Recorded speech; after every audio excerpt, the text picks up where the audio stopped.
My self Sandhya Sharma from SDM inter college. बच्चों, आज हम हिंदी का सबसे पहला पाठ पढ़ते हैं, जागो जीवन के प्रभात। सबसे पहले हम कविता को पढ़ेंगे।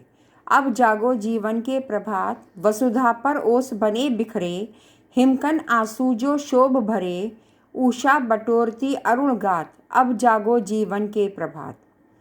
तम नैनों की ताराएं सब, मुंद रही किरण दल में हैं अब, चल रहा सुखद यह मलय वात, अब जागो जीवन के प्रभात। रजनी की लाज समेटो तो, कल रव से उठकर भेंटो तो, अरुणाचल में चल रही बात, अब जागो जीवन के प्रभात। बच्चे, कविता किसके द्वारा लिखी गई है? श्री जयशंकर प्रसाद जी के द्वारा लिखी गई है। अब हम इसका अर्थ बताते हैं। अब जागो जीवन के प्रभात। सबसे पहले हम इसका संदर्भ बताते हैं कि कवि ने ये किस प्रसंग में लिखी गई है। ये इस कविता में कवि ने प्रभात के माध्यम से, अर्थात सुबह होने पर जीवन में नई आशा का संचार करने के लिए और जागरण के लिए संदेश दिया है। अब जागो जीवन के प्रभात। कवि कहते हैं कि नव जीवन के प्रभात में जागने का समय हो गया है। अब जागो जीवन के प्रभात। अब हमें जाग जाना चाहिए और हमें नए जीवन का निर्माण करना चाहिए।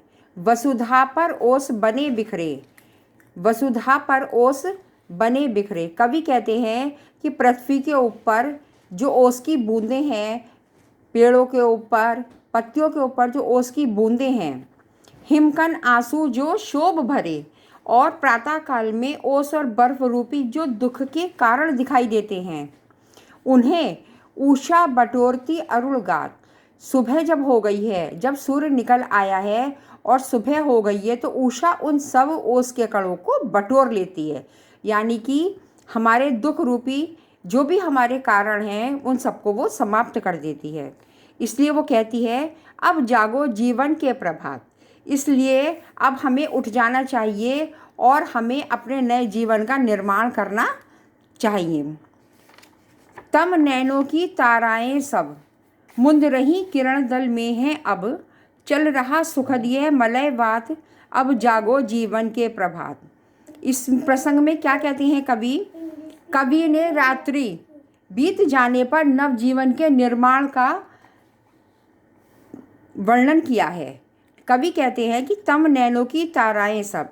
कवि कहते हैं कि रात्रि के जो तारे हैं वे आँखों के अंधकार में विलुप्त हो गए हैं, यानी कि जितने भी हमारे अंधकार में जितने भी तारे हैं वो सब मुंद रही किरण दल में हैं। अब जो हमारा किरण, सूर्य निकलने पर जो किरणें निकली हैं उनमें वो सब विलुप्त हो गए हैं। चल रहा सुखद यह मलय वात, और सुबह प्रातः काल की शीतल मंद और सुगंधित वायु जो चल रही है उसमें हमें जाग जाना चाहिए और अपने जीवन का निर्माण करना चाहिए।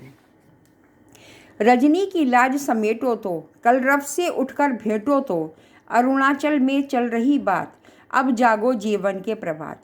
इसमें कवि कहते हैं, उसका प्रसंग बताते हुए बताते हैं कि प्रातः काल में पक्षियों के चहकने और शीतल वायु के चलने और नवजीवन के प्रभात का इसमें वर्णन किया गया है।